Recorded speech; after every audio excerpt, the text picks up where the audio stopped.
और नियंत्रित है ना। तो ये भी आपको ध्यान में रखना है। और फिर अपन ने चर्चा की थी कि इनकी गारंटी कौन लेता है, सुप्रीम कोर्ट। भाई गारंटर कौन है इसका, सुप्रीम कोर्ट है ना। और फिर अपन ने इनमें आगे जो पढ़ना शुरू किया था वो शुरू किया था अनुच्छेद 12।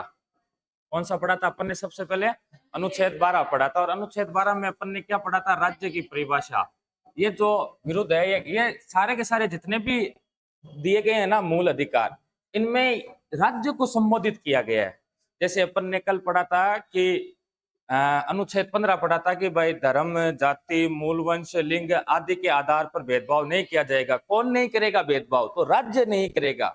ये जो मूल अधिकारों में बातें कही गई है, किसको कही गई है, राज्य के। राज्य ऐसा कोई काम नहीं करेगा, अर्थात हमारी सरकार, हमारी जो सरकारें हैं वो इस प्रकार का, हमारा संसद, विधानमंडल ऐसा कोई कार्य नहीं करेगा, है ना। तो इसमें क्या दी गई है, राज्य की परिभाषा दी गई है। और अपन ने कल अच्छे से पढ़ा था कि राज्य में कौन शामिल होता है ना।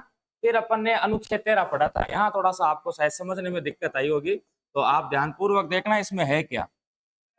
इसमें कहा गया है कि मान लो कि सरकार कोई कानून बनाती है, सरकार क्या बना रही है, कोई कानून बना रही है। अब ये कानून इनको इनको ध्यान में रखकर बनाना। एक तो इनको ध्यान में रखा जाएगा और एक ध्यान में रखा जाएगा कि इनको डीपीएसपी। इन दो चीजों को तो एक तो भाग 3 का ध्यान रखा जाएगा और एक भाग 4 का ध्यान रखा जाएगा। जो भी कानून बनाया जाएगा वो कहीं पर भी इनका उल्लंघन नहीं करना चाहिए। अगर बात आ जाए तो ये ज्यादा प्राथमिकता रखते हैं मूल अधिकार। डीपीएसपी का उल्लंघन हो तो चलेगा, लेकिन मूल अधिकारों का तो कतई क्या नहीं होना चाहिए। अब मान लो कि अपन ने कल अनुच्छेद 15 पढ़ा, उसमें अपन ने कहा कि राज्य है वो अपने भारत देश के अंदर किसी भी राज्य क्षेत्र में किसी भी प्रकार से केवल जाति, लिंग, जन्म स्थान, मूल वंश और इकाइयों 5 आधार आनी कौन सा, हाँ, धर्म, जाति, मूल वंश, लिंग और जन्म स्थान के आधार पर क्या नहीं करेगा, भेदभाव नहीं करेगा। अब मान लो जैसे अपन ने कल एक चर्चा की थी, अपन ने, मैंने आपको कल 15(1) तो बताया था, 15(2) भी पढ़ लिया था और फिर 15(3) भी अपन ने यहाँ तक लिख लिया था, है ना। तो यहीं से मैं आपको एक बात समझाना चाह रहा हूँ। फिर मैंने कहा था कि एक मामला आया था सुप्रीम कोर्ट के सामने, और वो मामला कौन सा था, चंपकम दोराइजन वर्सेज मद्रास राज्य। और ये कब चला था, यह चला था 1951। अब इन 3 में तो अपन ने क्या क्या चर्चा की, भेदभाव नहीं करेगा, ऐसा सार्वजनिक स्थानों पर भी भेदभाव नहीं करेगा, और महिलाओं और बच्चों के संदर्भ में भेदभाव कर सके, अति बात चाल की। अब फिर मैंने क्या कहा था कि आही एक ब्राह्मण की छोरी, और ये गई थी छोरी छोरो को नहीं है और छोरिया, हाँ, चंपकम दोराइजन एक लड़की का नाम था जो कि मद्रास के अंदर उस समय मेडिकल कॉलेज में एडमिशन लेने गई थी। कहाँ लेने गई थी एडमिशन, मद्रास मेडिकल कॉलेज के अंदर। और इस समय जो मद्रास में व्यवस्थाएं चल रही थी, मैंने कहा था कि जो व्यवस्थाएं चल रही थी उनका हमने त्याग नहीं किया था, वो चल रही थी जैसे। अब यहाँ मद्रास के अंदर मद्रास सरकार द्वारा 1927 में एक आदेश दिया गया था और एक आरक्षण का प्रावधान किया गया था। 1927 में किसका प्रावधान किया गया था, आरक्षण का। और आरक्षण किस प्रकार था कि मान लो 14 सीटें, कितनी सीटें, 14 सीटें हैं, तो उनमें से 6 तो गैर ब्राह्मण जाएंगे। कौन जाएंगे, 6 गैर ब्राह्मण, जो ब्राह्मण नहीं होने चाहिए। 2 जाएंगे पिछड़े हिंदू, कौन जाएंगे, पिछड़े हिंदू जाएंगे। 2 जने जाएंगे ब्राह्मण, एक आपके जाएगा मुस्लिम, और एक था ईसाई, और शायद यहाँ पर के 4, तो 4 लगभग शायद है अनुसूचित जाति और जनजाति वाले थे। हम ये कह सकते हैं कि पिछड़े, है ना। इस प्रकार से ये 14 का कोटा था। यहाँ अपने को ध्यान में रखना है किनका, ब्राह्मणन कितनी सीट मिलनी, 2 सीट ही। अब आ गई एडमिशन तक, कहा, मेडिकल कॉलेज में गई, और मेडिकल कॉलेज ने यह कहते हुए मना कर दिया कि तू ब्राह्मण है और मां के ब्राह्मणा की सीट दोनों का ही हो चुकी है फुल, तो आपा नई जगह ढूंढो।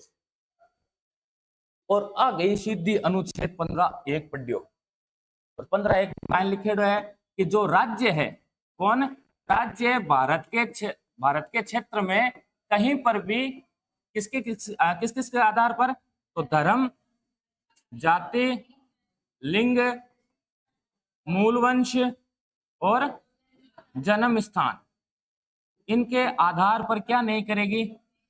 भेदभाव नहीं करेगी। अब मन तो आप बताओ कि वो भेदभाव हो को नहीं हो? भेदभाव हो, कानून बनाई हो पहलो 1927 को प्रावधान हो, और ये मामला लेर चंपकम दोहराई जनी जगह कट चलेगी सुप्रीम कोर्ट के हमारे, और सुप्रीम कोर्ट में जा रही हो कि एक तो हमारे की कोलन हो रही है, राज्य मेरे साथ क्या कर रहा है? भेदभाव कर रहा है। तो ये कानून कैसा हुआ? यह मूल अधिकारों से असंगत है या नहीं है? असंगत है ना? असंगत है। या फिर ये हमारे मूल अधिकारों को अल्प कर रहा है क्या? ये कम कर रहा है। तो ऐसी स्थिति में सरकार ऐसा कानून नहीं बना सकती। तो सरकार की कि साहब डीपीएसपी के माने यांगला कानून बनावन। तो डीपीएसपी में क्या लिखे है कि अनुच्छेद 37 में तो यह लिखा हुआ है कि यह शासन के मूलभूत कर्तव्य है। ये शासन के क्या है? मूलभूत कर्तव्य है। और इन्हीं अनुच्छेदों में हमें आगे कहा गया है कि हम पिछड़े वर्ग, अनुसूचित जाति या जनजाति के उत्थान के लिए विशेष प्रावधान करेंगे। और हमने तो वही प्रावधान किया कि यहाँ पर भाई जो अनुसूचित लोग हैं इनको क्या दिया जाए? आगे मौका दिया जाए, इनको आरक्षण दिया जाए। और सुप्रीम कोर्ट ने कहा कि आप डीपीएसपी के आधार पर आप मूल अधिकारों को खत्म कौन कर सकोते? भाई मूल अधिकारों का हनन हो रहा है। और सुप्रीम कोर्ट ने आदेश देते हुए कहा कि अब बात एकदम गलत है, किन एडमिशन दो थे? संपकम सॉरी एक सेकंड रुकिए, भेदभाव नहीं करेगा। सुप्रीम कोर्ट ने क्या कहा था कि आज सब गलत था की व्यवस्था। और फिर सरकार ने क्या किया? सरकार भाई डीपीएसपी में क्या लिखा हुआ था कि भाई अनुसूचित जाति, जनजाति, पिछड़े वर्गों के उत्थान के लिए सरकार विशेष प्रावधान करेगी। और यह शासन का क्या है? मूलभूत कर्तव्य। अगर सरकार कोई भी कानून बनाती है तो वो इन डीपीएसपी को ध्यान में रखकर इसमें कही गई बातों को अप्लाई करने की प्रयास करेगी। समझ में आई बात? अब सरकार ने क्या किया? सरकार ने सुप्रीम कोर्ट के फैसले को निष्प्रभावी करने के लिए प्रथम संविधान संशोधन किया। क्या किया? प्रथम संविधान संशोधन अधिनियम 1951 पारित किया था। और इसमें की गई थी आरक्षणों की बात। ये किससे संबंधित था? आरक्षण से संबंधित था। और इसमें कहा, इसमें प्रावधान क्या किया गया? प्रावधान करके इसमें अनुच्छेद 14(4) जोड़ा गया और कहा गया कि इस अनुच्छेद में, इस अनुच्छेद में, इस अनुच्छेद में लिखा हुआ नहीं है कि भाई धर्म, जाति, लिंग, मूल व जन्म स्थान पर आधार पर क्या नहीं करेगा? भेदभाव नहीं करेगा। अब इस 15(4) में क्या लिखा कि इस अनुच्छेद में अथवा अनुच्छेद 29(2) में कही गई कोई भी बात हो, उसको देखते हुए सामाजिक एवं शैक्षिक दृष्टि से पिछड़े हुए लोगों के लिए, किनके लिए? सामाजिक एवं शैक्षिक दृष्टि से पिछड़े लोगों के लिए एवं अनुसूचित जाति और अनुसूचित जनजाति के लिए विशेष प्रावधान किए जा सकते हैं। अब ये बात जोड़ दी किसके अंदर? फंडामेंटल राइट के अंदर। और ये जोड़ी गई थी किसके अनुसार? संविधान संशोधन करके। और मैंने आपको लिखवाया था कि अनुच्छेद 13(4) जोड़ा गया था। अनुच्छेद 13(4) में क्या लिखा हुआ था कि इस अनुच्छेद में कही गई कोई भी बात अनुच्छेद 368 की प्रक्रिया पर लागू नहीं होगी। अर्थात कहने का मतलब था कि सरकार संविधान संशोधन करके, क्या करके? संविधान संशोधन करके मूल अधिकारों के अंदर परिवर्तन कर सकती है, परिवर्तन कर सकती है। बात समझ में आएगी क्या? को नहीं आली? हाँ सांची? हाँ 13(3) नहीं 13(4) में ये जोड़ा नहीं था क्या? 24वें संविधान संशोधन 1971 के द्वारा इंदिरा गांधी सरकार ने जोड़ा था ये, है ना? ये इसीलिए जोड़ा गया था फिर। तो संविधान संशोधन करके, तो ये भी चीजें आपको ध्यान में रखनी है। अब बताता है 13(3) में दिक्कत है। हाँ 13(3) में कहीं लिखे बता।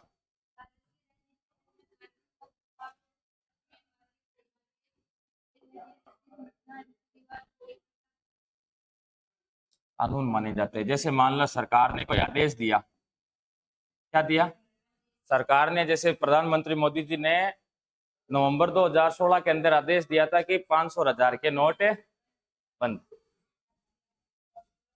आदेश हो बंद हुआ को नहीं आ, कानून हो को नहीं हो वो कि ऑटोमेटिकली थाने कहीं कराना है जमा, आप भाग भाग लेने में लाकर जमा कराया वो हो आदेश। एक अलावा आप कह सका अधिनियम, तो अधिनियम भी क्या है ऑटोमेटिकली कानून है ये। और हमने अध्यादेश, अध्यादेश भी कानून है। ये भी अध्यादेश का मतलब होता है, अध्यादेश जब संसद लगी हुई नहीं है तब सरकार, राष्ट्रपति क्या जारी करता है, अध्यादेश जारी करता है 123 के तहत। मान लो ऐसे कानून की जरूरत है कि उसके बिना आप देश में व्यवस्था संभालना मुश्किल हो रहा है और संसद है वो बैठी हुई नहीं है, संसद अब मान लो कि छुट्टी पर चल रही है, तो राष्ट्रपति ऐसी परिस्थितियों में अध्यादेश के माध्यम से कानून लागू कर सकता है। और ये अध्यादेश किस अनुच्छेद के तहत लागू किया जाता है, राष्ट्रपति किस अनुच्छेद के तहत अध्यादेश जारी करता है, तो अनुच्छेद 123 के तहत। और कहीं लिखो विधि विधान, कहीं लिखो विधि यानी कानून, और रीति रिवाज, रीति रिवाज अधिसूचना राष्ट्रपति जारी करता है, ये भी ऑटोमेटिक कानून है। कानून के जारी, राष्ट्रपति की अधिसूचना मतलब कानून ही होगा, ये भी रीति रिवाज और प्रथाएं। अब जनजातियों के अंदर क्या है कि आप कोई समाज हुआ करे बट आप कोई कानून व्यवस्था हुआ करे बट आप कोई न्यायालय हुआ करे, समझ में को नहीं था ना बात। उन जनजातियों के अंदर सब कुछ अपने सिस्टम होता है, वो बाहर वालों को पंचायती पसंद ही नहीं करते। अगर जैसे नक्सली है छत्तीसगढ़ झारखंड इन क्षेत्रों में, आपको पता है तो नक्सली वाला डिपार्टमेंट बहुत ज्यादा है। क्यों है वो चाहते नहीं कि सरकार हमारे मामलों में हस्तक्षेप करे, हमें हमारा स्वतंत्र देने दो। अगर सरकार इन जनजातियों में भी अगर खुद का हस्तक्षेप करती है, इनकी प्रथाओं को, इनके रीति रिवाजों को, अगर मूल अधिकारों का हवाला देकर इनके रीति रिवाजों को, परंपराओं को समाप्त कर दिया जाएगा, तो क्या वो उग्र नहीं होंगे क्या? आज थाने कहते कि नहीं थाना मंदिर कौन जावा दिया, तो थे क्या चुपचाप घरे बैठ जैसो कि मंदिर कौन जावा, भारे उतरना पड़ी है कौन जावा तेरे बाप को रह जाएगी है।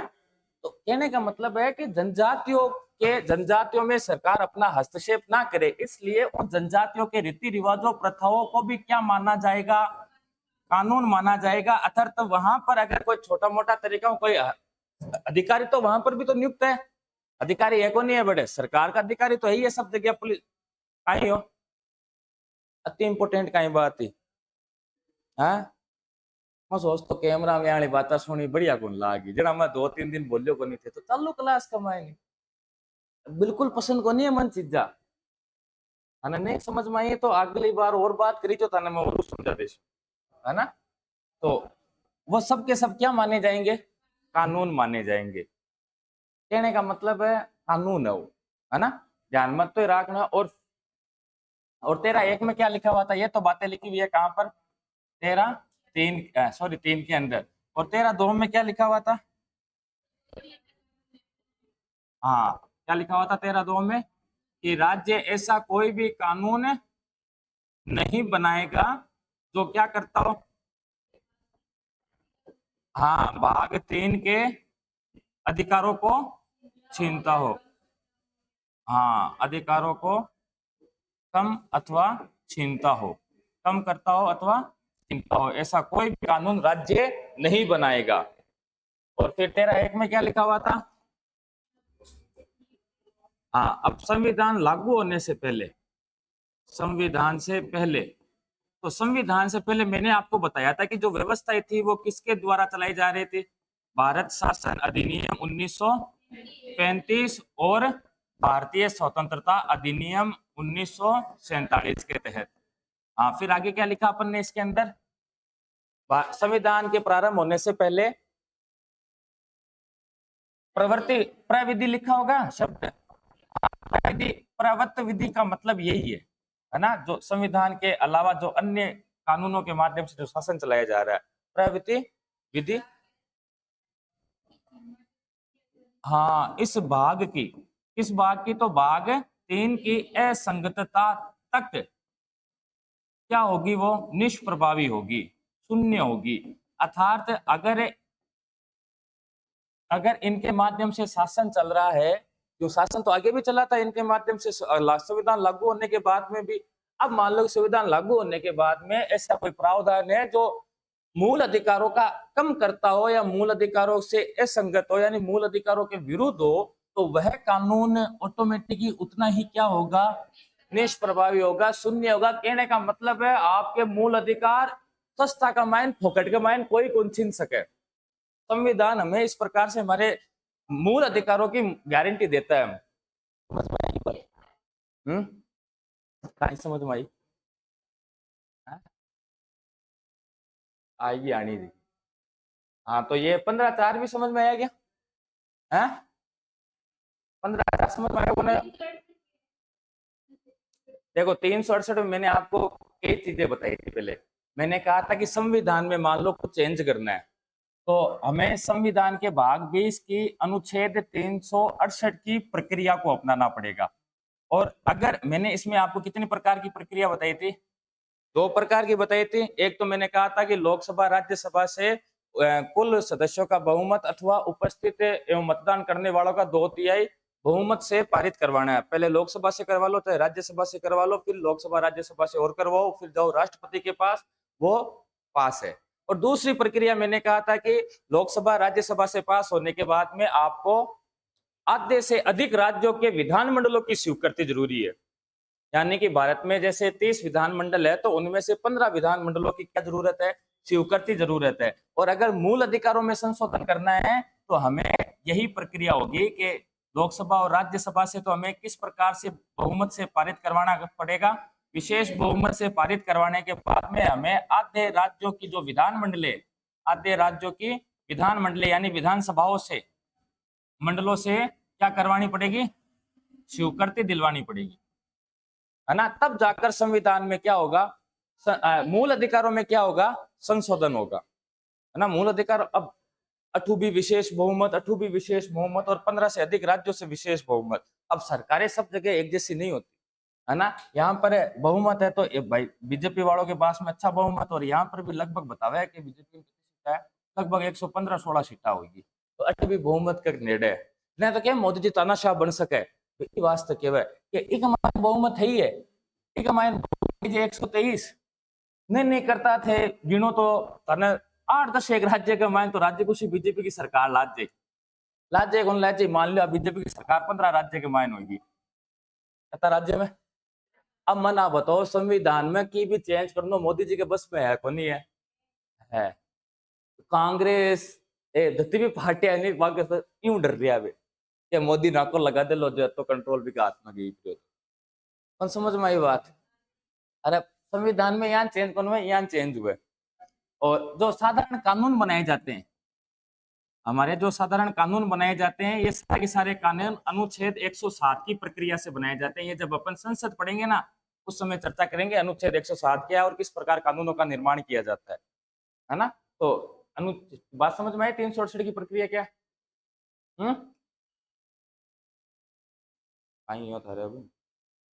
ठीक है, अब देखो आगे पर बात करा तो अब देखो क्या होगा कि अब यहाँ पर अपन ने 15/4 में क्या बात की कि 15/4 में अपन ने क्या लिखा कि सरकार इस अनुच्छेद में, किस अनुच्छेद में? 15, अनुच्छेद 15 में या 29(2) में कहीं कहीं कोई भी बात हो, सामाजिक एवं शैक्षिक दृष्टि से पिछड़े लोगों, अनुसूचित जाति यानी SC, ये OBC वाले हो गए, और अनुसूचित जनजाति ये हो गए ST वाले, इनके संबंध में विशेष प्रावधान कर सकता है। क्या कर सकता है? विशेष प्रावधान कर सकता है।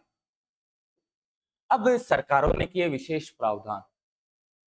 कांग्रेस सरकार ने 1955 के अंदर, कब? 1955 के अंदर एक आयोग बनाया जिसके अध्यक्ष काका कालेरकर को बनाया गया था। किसे बनाया गया था? काका कालेरकर। और ये काका कालेरकर अध्यक्ष थे, इसलिए इस आयोग को क्या कहा जाता है? काका कालेरकर आयोग कहा जाता है। इसे वास्तव में जो नाम था वो था प्रथम पिछड़ा वर्ग आयोग, प्रथम पिछड़ा वर्ग आयोग। और इसे कहा कि पता करो कि कौन कौन सी जातियां है वो क्या है? पिछड़ी हुई जातियां है। कौन सी जातियां का निर्धारण करना था इसे? ये कहने का मतलब है इन पिछड़ी जातियों को क्या देना था, आरक्षण देना था। तो लेकर आयोग ने कहा कि लगभग महिलाओं को मिलाकर, किनको मिलाकर, महिलाओं को मिलाकर कितना प्रतिशत आरक्षण देना चाहिए सरकार को, 70%। और ज्यादा ही कोनो गयो यहाँ सरकार क्यों कि छोटो को छोटो मोटो में सुखरेड़ो होलो काका जी, तो काका जी की बात पर कोई ध्यान कौन दियो। फिर क्या हुआ, 1977 में कांग्रेस की सरकार पहली बार देश की संसद से हटी और इस बार पहली बार आपके जनसंघ की या कह सकते हो बीजेपी की मम्मी की सरकार आई, बिन कहता जनसंघ भी टाइम कमाए।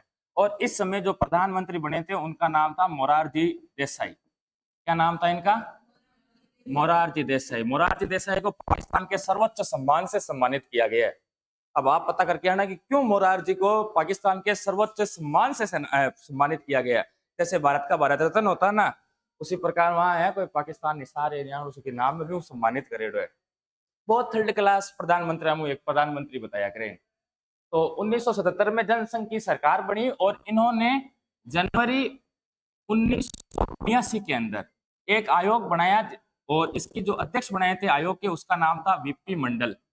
वीपी मंडल को क्या बनाया इस आयोग का अध्यक्ष, ये था आपका दूसरा पिछड़ा वर्ग आयोग, दूसरा पिछड़ा वर्ग आयोग। और इसे क्या कहा जाता है, तो इसे मंडल आयोग कहा जाता है। क्या कहा जाता है इसे, मंडल आयोग। इंपोर्टेंट है। मंडल आयोग ने मंडल आयोग ने अपनी रिपोर्ट में क्या कहा, तो मंडल आयोग ने रिपोर्ट दी थी दिसंबर 1980 के अंदर, लगभग 2 साल ये आयोग रहा था। और दिसंबर 1980 के अंदर क्या आई इसकी रिपोर्ट, इस रिपोर्ट में कहा गया था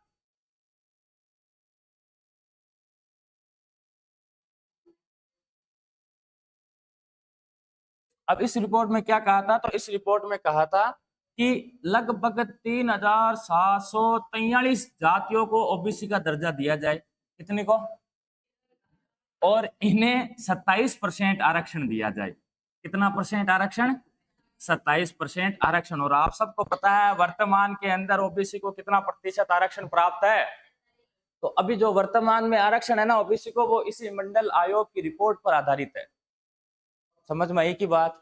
अरे वो आरक्षण हो, अच्छा रिपोर्ट तो भाई तैयार कर दी, पर 1980 में पांचा चुनाव या सरकार आएगी इंदिरा गांधी की, रिपोर्ट ने कोई कुछ पूछी हुई। राजनीतिक जब पार्टियां अदला बदली होती है तब देखिए कि इस प्रकार का जो उचित कार्यवाही थी उस पर कोई प्रकार का निर्णय नहीं लिया गया सरकारों के द्वारा। और फिर जाकर लगभग 1990 की बात है। कब की बात है, 1990 में सरकार बनी थी विश्व प्रताप सिंह की, वीपी सिंह की सरकार बनी थी। और वीपी सिंह सरकार ने 1990 के अंदर मंडल आयोग की जो रिपोर्ट थी, इस रिपोर्ट को कर दिया लागू। मंडल आयोग की जो रिपोर्ट थी, इस रिपोर्ट को क्या कर दिया, लागू कर दिया। और लागू करता ही भाया धमाचौकड़ी आंगली माची के लोग सड़का पर उतर गया और आंदोलन करवा लग गया कि ओ पाछो लो फैसलो। सरकार ने आदेश दिए कि भाई ओबीसी को, अन्य पिछड़ी जातियों को 27% आरक्षण दिया जाता है। जनरल वालों ने तब प्रतिम मचा दी। समझ रहे हो, जनरल ना कोनियो भी टाइम आरक्षण है, ओबीसी ने दियो 1990 का मैन वो आरक्षण जो है नहीं सरकारी शिक्षण संस्थानों में और जो नौकरियों में है वो 27% आरक्षण हमें 1990 में मिला था। और जनरल वाला था प्रतिम मचा ला गया, लोग तो घासलेट कूट कूट तोड़े लगा ला गया, खुद गई। समझो कि अभी टाइम परिस्थितियां कहीं हुई होली। और 1991 के अंदर सरकार आई, पीवी नरसिम्हा राव अपने प्रधानमंत्री बने थे। कौन, पीवी नरसिम्हा राव प्रधानमंत्री बने थे। और इन्होंने 1991 के अंदर जो मोदी जी ने अभी दिया था ना 2017 का माइन ईडब्ल्यूएस ने 2019 के अंदर, वो ईडब्ल्यूएस बाईजीप भी टाइम का माइन लगा दियो। और इन्होंने भी जनरल वालों को खुश रखने के लिए क्या किया, पीवी नरसिम्हा राव ने इस प्रकार के आंदोलन चल रहे थे, तो जनरल वालों के जो आर्थिक दृष्टि से पिछड़े हुए लोग हैं उनको भी क्या दिया जाएगा, 10% आरक्षण। और ये दोनों का दोनों जगह मामला ये चले गया सुप्रीम कोर्ट का माइन। कहां चले गए, अब सुप्रीम कोर्ट में यह मामला चला और इस मामले को कहा जाता है इंदिरा साहनी। कौन सा मामला कहा जाता है इसे, इंदिरा साहनी वर्सेज भारत संघ 1992। कब निर्णय आया था इस मामले में, 1992 के अंदर मामलो चलियो। बढ़िया कार्रवाई हुई, आपस में वकील गुत्थम गुत्था हुआ और पद सुप्रीम कोर्ट ने निर्णय क्या दिया? सुप्रीम कोर्ट ने निर्णय दिया कि जो 1990 का जो सरकार का आदेश है, यानी कि 27% ओबीसी, यह वैध है। और जो 1991 को आदेश है 1900 10% वो अवैध है, वो कहीं है, वो अवैध है। तीसरा इसमें निर्णय क्या दिया गया था? तो तीसरा कहा गया था कि जो आरक्षण है, आरक्षण रिजर्वेशन, यह 50% से अधिक नहीं होना चाहिए। क्या नहीं होना चाहिए? नहीं होना चाहिए। ये कई सारी बातें हुई यहाँ, मेन बातें तो तीन ही है, ताकि और बाकी बहुत सारा लंबो चौड़ा थे क्यों तो मतलब लिखवा दे। ये तीन बातें सुप्रीम कोर्ट के माइन मेन की। अब बताओ सरकार का यहाँ कानून बना सकेगी? अब बना सके नहीं है? नहीं बनायो, पर वो क्या बनायो?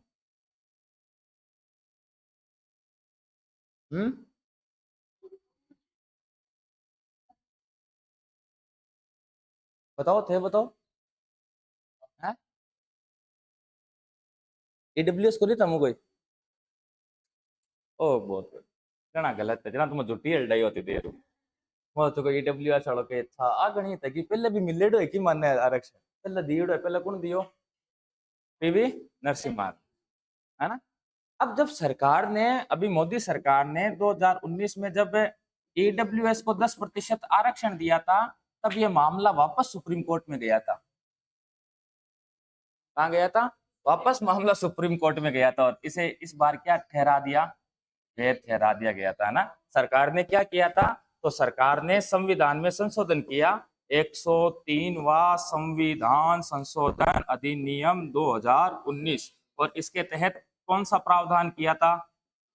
10% ईडब्ल्यूएस को आरक्षण, और इसके तहत संविधान में अनुच्छेद 15(6) जोड़ा गया और अनुच्छेद आपके 16(6) जोड़ा गया था।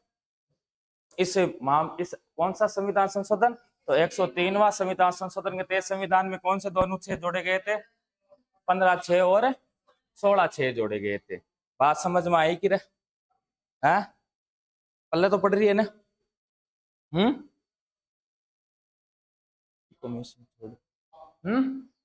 अब देखो एक और छोटा सा मामला, अनुच्छेद 15 तक कंप्लीट हो जाए, 15(5) बचे है ना। अब क्या हुआ कि एक मामला और चल रहा था, सरकार ने एक मामला चल रहा था सुप्रीम कोर्ट के अंदर जिसे कहा जाता है टीएमए पाई फाउंडेशन। कौन सा? टीएमए पाई फाउंडेशन वर्सेज भारत संघ मामला। कौन सा मामला था? टीएमए पाई फाउंडेशन मामला था। और सुप्रीम कोर्ट ने निर्णय देते हुए कहा कि आप निजी और अल्पसंख्यक, निजी और अल्पसंख्यक जो शिक्षण संस्थान है, क्या है? अल्पसंख्यक और निजी जो शिक्षण संस्थान है, इसमें आप आरक्षण नहीं दे सकते। क्या नहीं दे सकते? आरक्षण नहीं दे सकते। और इसीलिए सरकार ने संविधान संशोधन किया था, 93वां संविधान संशोधन था शायद, 93वां संविधान संशोधन 2005, और इसके तहत जोड़ा गया था कौन सा अनुच्छेद? अनुच्छेद 15(5), और कहा गया था कि अल्पसंख्यक शिक्षण संस्थानों को छोड़कर, किनको छोड़कर? अल्पसंख्यक शिक्षण संस्थानों को छोड़कर सब जगह क्या दिया जाएगा? ओबीसी, अनुसूचित जाति, जनजाति, इन सबको क्या दिया जाएगा? आरक्षण दिया जाएगा। अर्थात कहने का मतलब है कि ये हमें निजी शिक्षण संस्थानों में भी क्या दिलवाता है? आरक्षण दिलवाता है। कौन सा अनुच्छेद? जो कि किस संविधान संशोधन द्वारा जोड़ा गया था? पल्ला पड़ी ये तो लपड़ी चला रही है, पर आपा एकदम मूर्ति बनिया बैठा। फिल्म समझ में आई? झूठा हुंकारा मत बरिया करो बेटे का बाप, आगे दुख पाओला। लिखा आप? हाँ लिखो, लिखो आपने लिखना चालू करो। अब लिखती टाइम था और 2-4 का निर्णय याद है ना, बता दिया। और अब तो समझ में आ गया ना अनुच्छेद 13?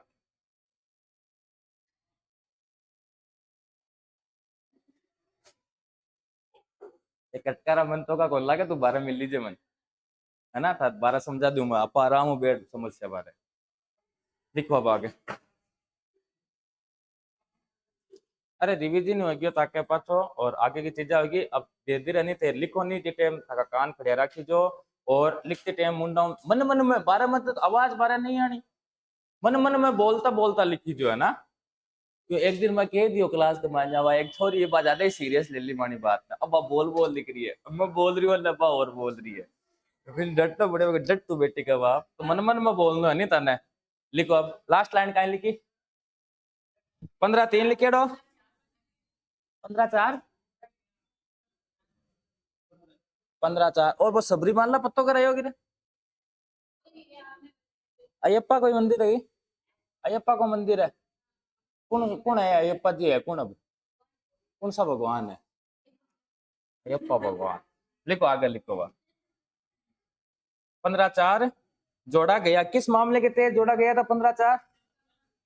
हाँ यार बोलो सावड़ बोलो 5-10 बार बोलो नहीं जना वो जी पर नाम अटके लोकट गयो। हाँ और यो चंपकम दोराईजन मामला, कौन सा मामलो? चंपकम दोराईजन मामला 1951 और वर्ष है कौन? मद्रास राज्य। और इसके कारण कौन सा अनुच्छेद जोड़ियो इस मामले को निष्प्रभावी करने के लिए? 15-4 जोड़ा गया था, किसके तहत? प्रथम संविधान संशोधन के तहत, है ना। अब लिखो आगे नीचे अनुच्छेद 15-4, अनुच्छेद 15-4 लिखो अब आप आगे। अब लिखो आप 15-4 में लिखो इस अनुच्छेद में तथा 29(2) में तथा अनुच्छेद 29(2) में कही गई कोई भी बात, अब ये वास्तव में ऐसे लिखे हुए हैं ना, कही गई कोई भी बात, इन्वर्टेड कॉमा लगा के लिखो, कही गई कोई भी बात, अब बात याद करनी है कौन सा अनुच्छेद में पूछ लेला। कही गई कोई भी बात सामाजिक एवं शैक्षिक दृष्टि से पिछड़े वर्गों एवं शैक्षिक दृष्टि से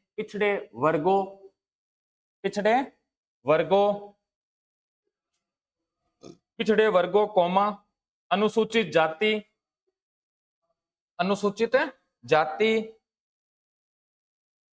एवं अनुसूचित जनजाति के लिए, अनुसूचित जनजाति को मतलब तो एसटी हो जाए, क्योंकि जनजाति को इंग्लिश में क्या कहते हैं? ट्राइब्स, है ना, और जाति को कहा जाता है कास्ट। तो एससी यानी अनुसूचित जाति और एसटी यानी अनुसूचित जनजाति के लिए विधि द्वारा, विधि को मतलब समझ गया? हाँ कानून के द्वारा, विधि द्वारा कोई विशेष उपबंध करने से नहीं रोका जाएगा, विधि द्वारा कोई विशेष उपबंध बनाने से नहीं रोका जाएगा, कोई विशेष उपबंध करने से नहीं रोका जाएगा या बनाने से नहीं रोका जाएगा, जो अच्छा लगे वो लिख लो।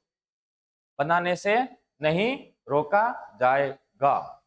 और एक वास्ते एक आय गठित करो पचे भाई, पिछड़ा वर्ग में किन किन शामिल करा, तो था तो रहना चाहिए ना। तो पिछड़े वर्ग में किन किन जातियों को शामिल किया जाए, इसके लिए कौन सा आयोग बनाया गया था 1955 के अंदर? काका कालेरकर आयोग, है ना।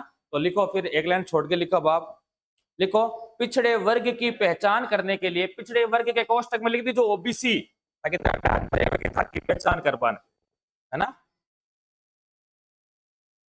आले तो सिद्धो कर दियो, आले ओ हटा दियो, आले सिद्धो कहीं लिखा करे बीसी, बैकवर्ड क्लास, किसी को कहीं मतलब हुआ बैकवर्ड क्लास, और ओबीसी हो जाना अदर बैकवर्ड क्लास, अन्य पिछड़ी जाति या कास्ट कह सकते हो, है ना।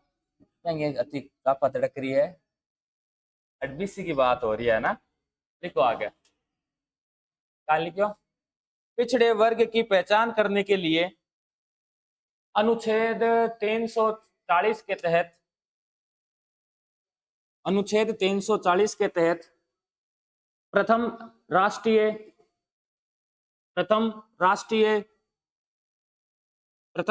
पिछड़ा वर्ग आयोग, प्रथम राष्ट्रीय पिछड़ा वर्ग आयोग अर्थात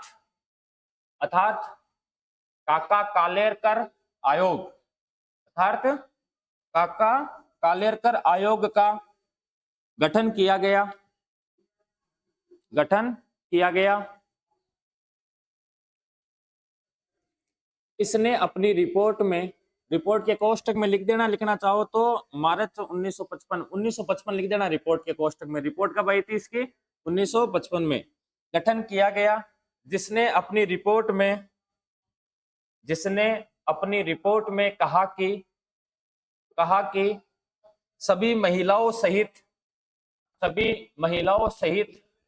70% आरक्षण देना चाहिए, सभी महिलाओं सहित 70% आरक्षण देना चाहिए। अच्छा, अपन आगे चर्चा करेंगे, ओबीसी आयोग आएगा, अन्य राष्ट्रीय पिछड़ा वर्ग आयोग। लेकिन देखो, लेकिन सरकार ने इन सिफारिशों पर कोई विचार नहीं किया, लेकिन सरकार ने इन सिफारिशों पर कोई विचार नहीं किया, लेकिन सरकार ने इन सिफारिशों पर कोई विचार नहीं किया, विचार नहीं किया। लिख दियो। अब एक लाइन छोड़ लिखो, एक लाइन छोड़ के लिखो।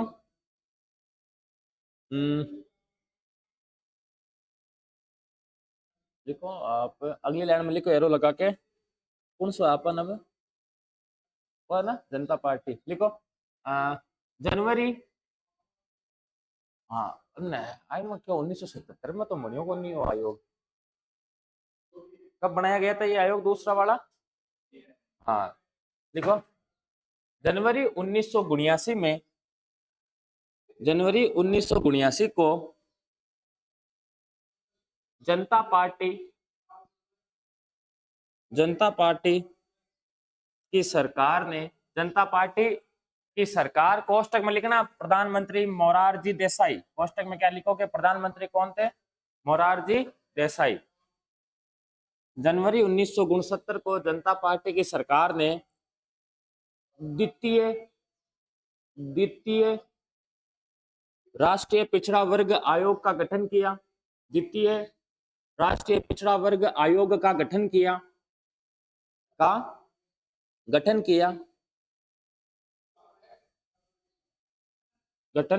किया। इसे मंडल आयोग, इसे मंडल आयोग, कोष्टक में लिख दो बीपी मंडल अध्यक्ष, इसे मंडल आयोग भी कहते हैं, इसे मंडल आयोग भी कहते हैं, इसे मंडल आयोग भी कहते हैं। लिख दिया। मंडल आयोग ने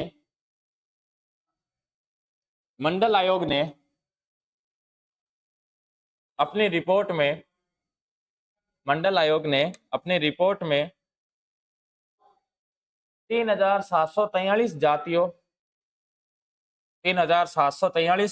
को 27% आरक्षण देने की बात कही। मंडल आयोग ने 3,743 जातियों को, मंडल आयोग ने अपनी रिपोर्ट में 3,743 जातियों को 27% आरक्षण देने की बात कही, 27% आरक्षण देने की बात कही। फिर अगली लाइन में लिखो, वीपी सिंह सरकार ने, विश्व प्रताप सिंह नाम था इनका, वीपी सिंह की सरकार ने इस रिपोर्ट को, कौन सी रिपोर्ट? मंडल आयोग की रिपोर्ट को, इस रिपोर्ट को 1990 में लागू कर दिया, परंतु आरक्षण के विरोध आंदोलन शुरू हो गए, परंतु आरक्षण के विरुद्ध आंदोलन शुरू हो गए। बात सही है कि थोड़ा और शॉर्ट लिखूं? हाँ हाँ, एक गठबंधन की सरकार है, गठबंधन को मतलब समझ में आवेगी तने। जैसे प्रधानमंत्री जो बनता है, सरकार वो बनती है, वो किस सदन से बनती है? लोकसभा। लोकसभा में कुल सीटें कितनी है? 543। कुल सीट कितनी है? इनमें से जिसके पास बहुमत है, जिसके पास बहुमत है, बहुमत का मतलब हो गया 272 सीटें जिसके पास है, जिस दल के पास है, जिस 272 या 272 से ज्यादा जिस दल के पास सीटें हैं, उस दल का जो नेता होगा वो क्या बनेगा? प्रधानमंत्री बनेगा। अब 1985 के बाद, राजीव गांधी के बाद किसी भी दल को पूर्ण बहुमत नहीं मिला।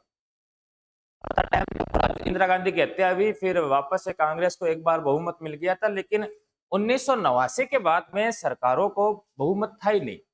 तो अब ऐसी परिस्थिति में लोकसभा में सीटें कितनी चाहिए?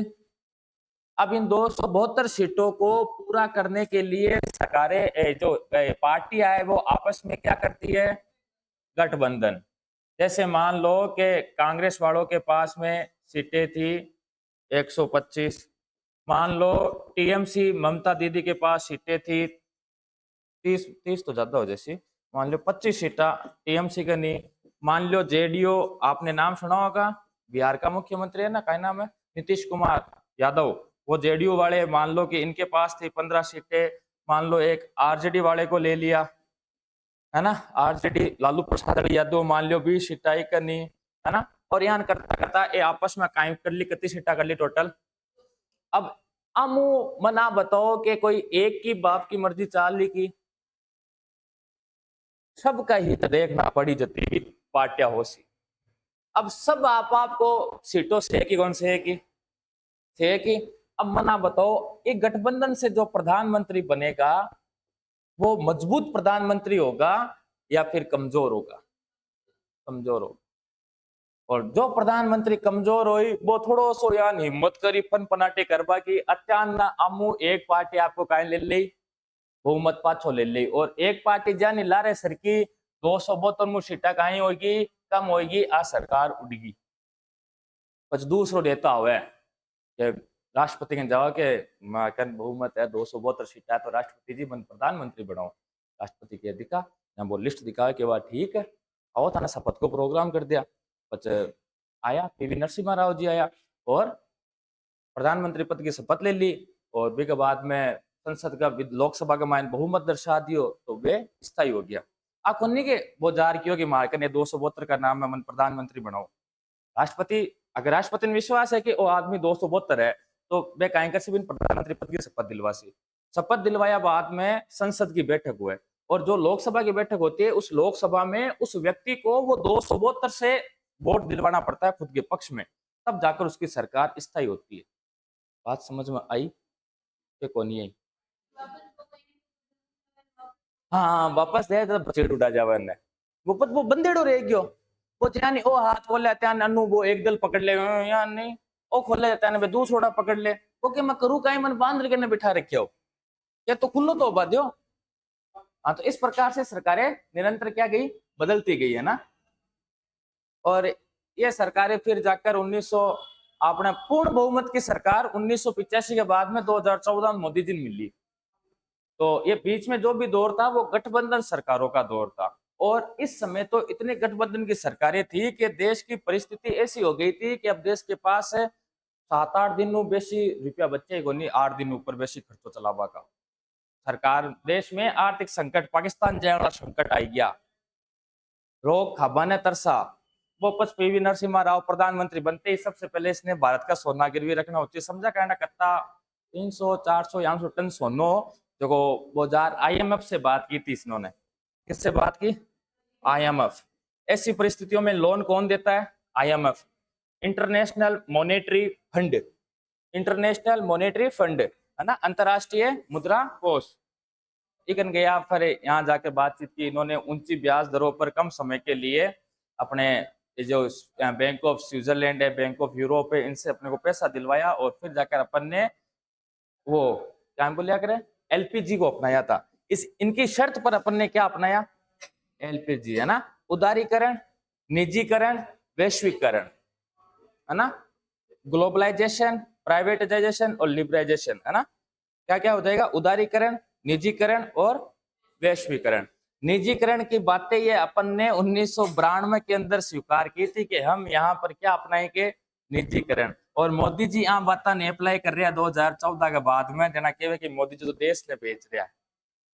अब वो निजीकरण कहीं में वो थाना एक्चुअल में ठा को नहीं, वो खुद एक टॉपिक है, एलपीजी को टॉपिक लागे पूरा, है ना। उदारीकरण अलग लगा हुआ है, निजीकरण अलग लगा हुआ है और वैश्वीकरण अलग पढ़ना पड़ेगा, है ना। तो बस ये तो फालतू बात है, आप आगे लिखो काइंडली की लास्ट लाइन।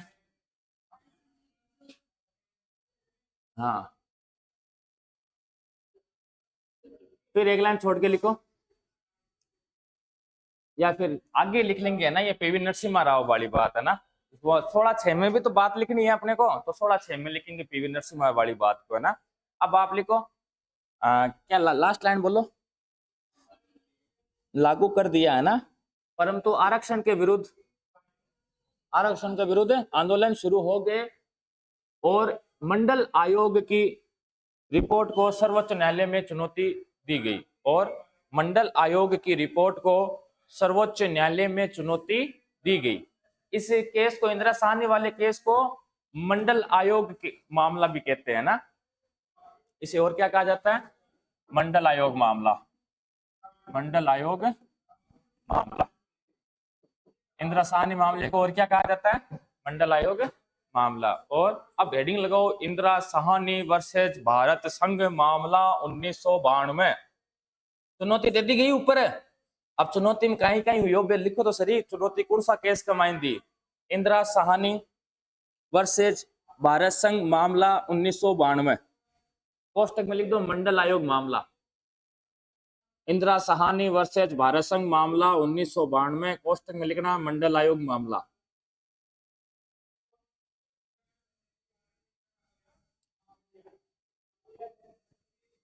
मंडल आयोग मामला, मंडल आयोग मामला। अब नीचे लिखो।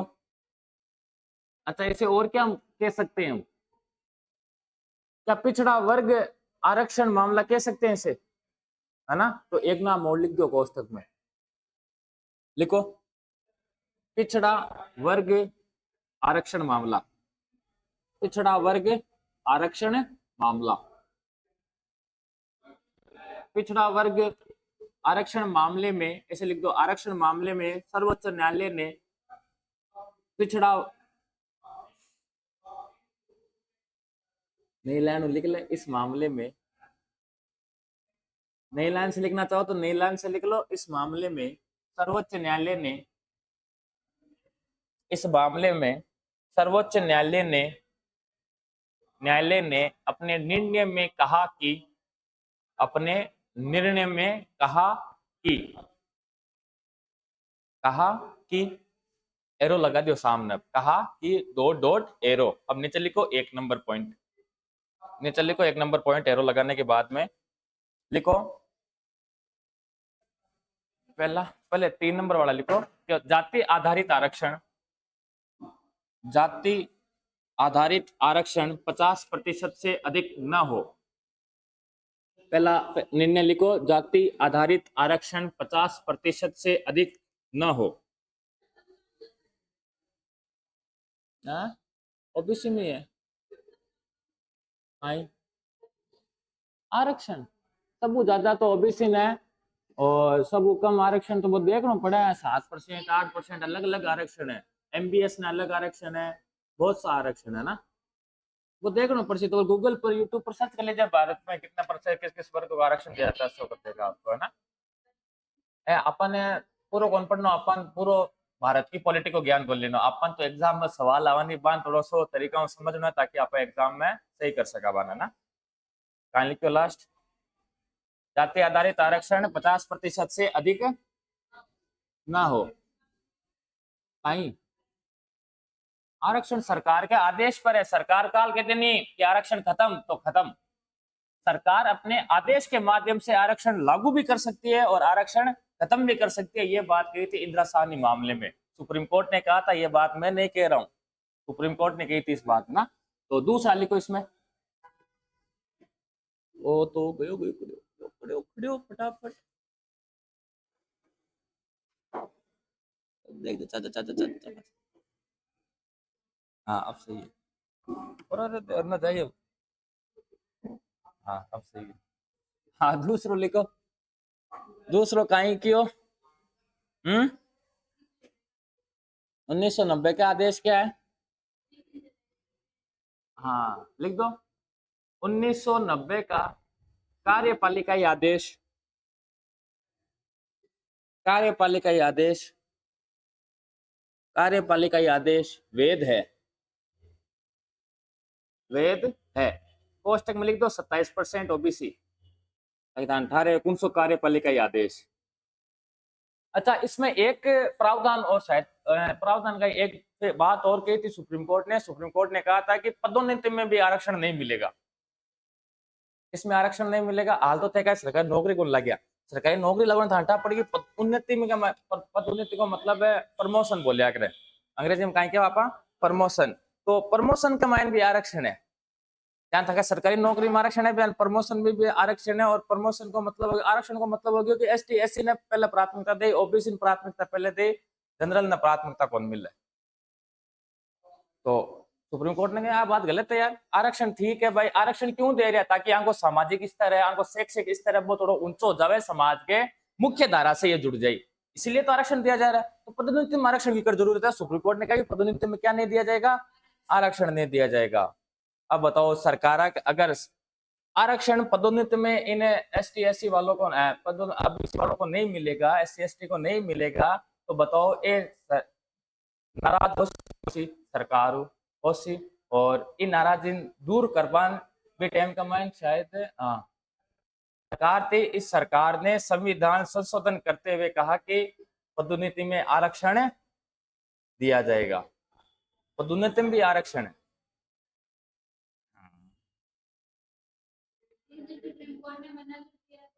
संविधान संशोधन करके हम कुछ भी कर सकते हैं।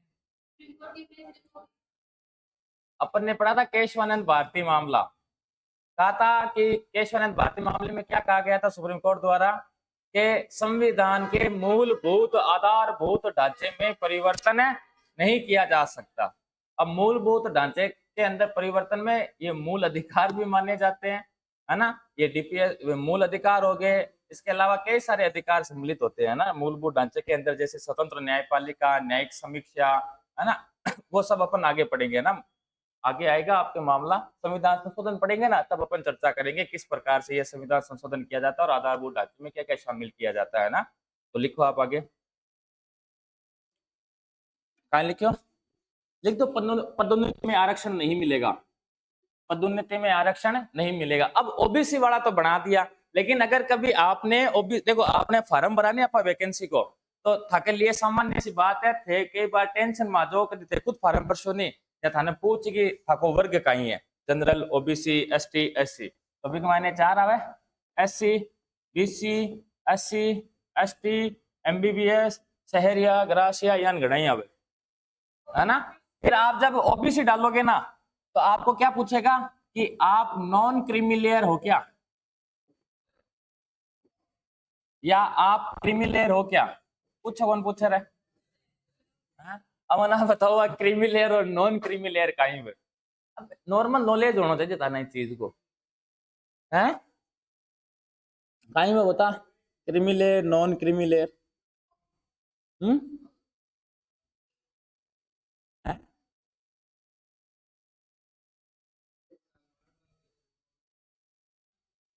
सही बात है कि कहता 8 लाख, अगर आपका पिताजी सालाना 8 लाख को ज्यादा कमा रही है, ताकि परिवार की आय करती है 8 लाख को ज्यादा है सालाना, तो आप ओबीसी में होंगे, तो आप किस में आओगे, क्रीमी लेयर।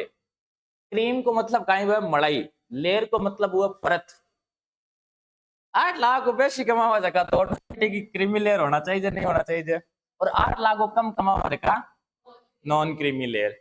और कहते 8 लाख आई में तो वो और लिखा हुआ के 2.5 लाख को कम आई है, फीस कम लागनी चाहिए, अपने 500 की जगह 250 लागनी चाहिए। तो क्रीमी, अच्छा एक तो प्रावधान क्या है इसका कि 8 लाख रुपए वार्षिक। दूसरा, संवैधानिक पद पर नहीं होना चाहिए व्यक्ति, अगर संवैधानिक पद पर है तो उसे क्या नहीं मिलेगा, आरक्षण नहीं मिलेगा, क्रीमी लेयर वालों को आरक्षण नहीं मिलेगा। संवैधानिक पद का मतलब है तो संविधान में उल्लेखित पद है, जैसे सीएजी, महान्यायवादी, राष्ट्रपति, एमएलए, विधायक, सांसद वगैरह, ये प्रधानमंत्री जो भी पद होते हैं। और एक इसमें ऐसा भी है, प्रथम श्रेणी अधिकारी को भी, ये 3 है। जैसे मान लो कि आप सीधे फर्स्ट ग्रेड अधिकारी लग गए, सीधा कहीं लाग गया तो थाकाड़े औलादा ने आरक्षण को नहीं मिले।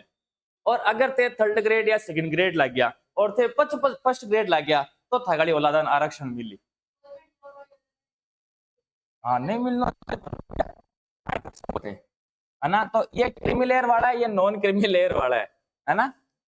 बात तो समझ में आएगी ना, नॉन क्रीमी लेयर कौन आवे और क्रीमी लेयर में कौन आवे, है ना। ये सुप्रीम कोर्ट ने इसी फैसले में कहा था कि आप पिछड़े वर्ग की ये जातियों को आरक्षण तो दे रहे हो, लेकिन इसमें कई ऐसी जातियों में ऐसे लोग हैं जो संपन्न है, वो समाज की मुख्य धारा से जुड़े हुए, तो आप इन लोगों की छंटनी कैसे करोगे, क्योंकि छंटनी करनी आएगी तो। और फिर सरकार ने कमेटी बनाई थी, राम नंदन समिति, और इस राम नंदन समिति ने ये बात कही थी कि वो सिस्टम यान कर 8 लाख संवैधानिक पद, प्रथम श्रेणी अधिकारी, ये बातें कही जाएगी, है ना। तो ये अपन आगे भी देखेंगे, पढ़ेंगे, है ना। आप आगे लिखो, आपने इंदिरा साहनी में फंस रेजा वाला लिखो, 2 घंटे क्लास है, अनुच्छेद 15 कंप्लीट।